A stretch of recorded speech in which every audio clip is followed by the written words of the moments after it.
Good morning.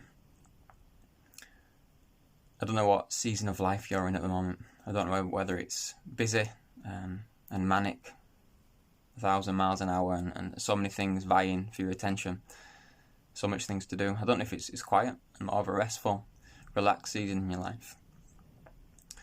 But whatever season you're in, I think that this verse that I want to share and this thought this morning is helpful. Someone shared it with me yesterday, and maybe there's someone with 4 little kids at home, and a job, and different things requiring my effort and attention all the time. I think I probably found it exceptionally helpful. But wherever you are today, there's an invitation in this verse that I'm going to read that I think is really, really helpful and encouraging.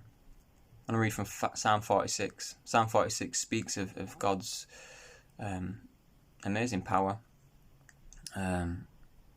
and how he is such a refuge and help to us. It starts by saying, God is our refuge and our strength, a very present help in trouble. Therefore we will not fear, even though the earth be removed and the mountains carried into the midst of the sea. Though its waters roar and be troubled, though the mountains swell and shake.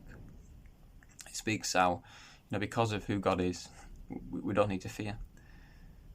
It goes on to say how he makes the wars cease to the ends of the earth, and breaks the bow and cuts the spear and burns the chariot in fire. It just speaks of God's power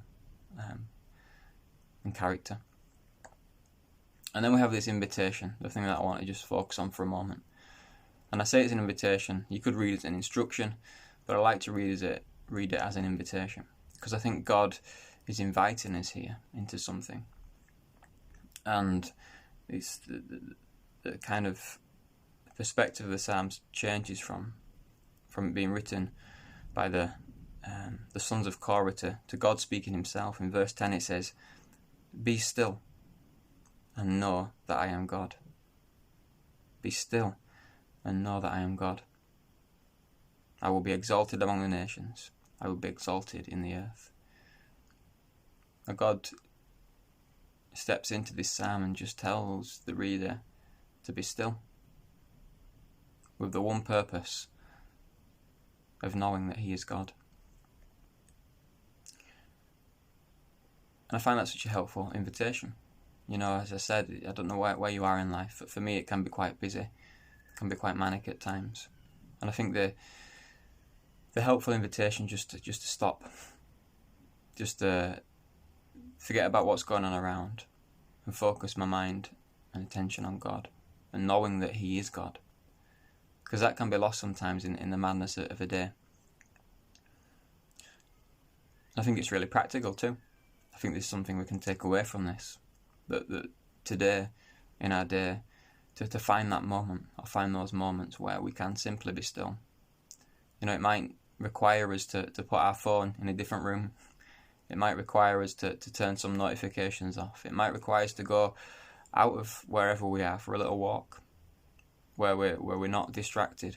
There's so many things that distract us today, aren't there? So many things that are demanding our thought and attention. It's hard actually when we come to these moments of thinking, let's be still, to actually be still and be quiet, because our minds can be racing. But it requires some discipline, and God is inviting us to that, to stop, to be still, and to know that he is God. And it's such a liberating thing when we get to that place, because we don't have to do anything. God's not asking us to add to our busy schedules here.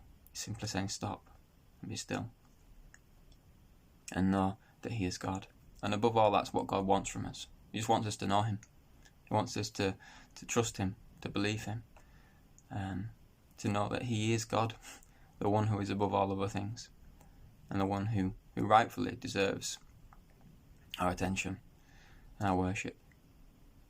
So I found that encouraging. Hopefully you find some time today to do that, and God bless you.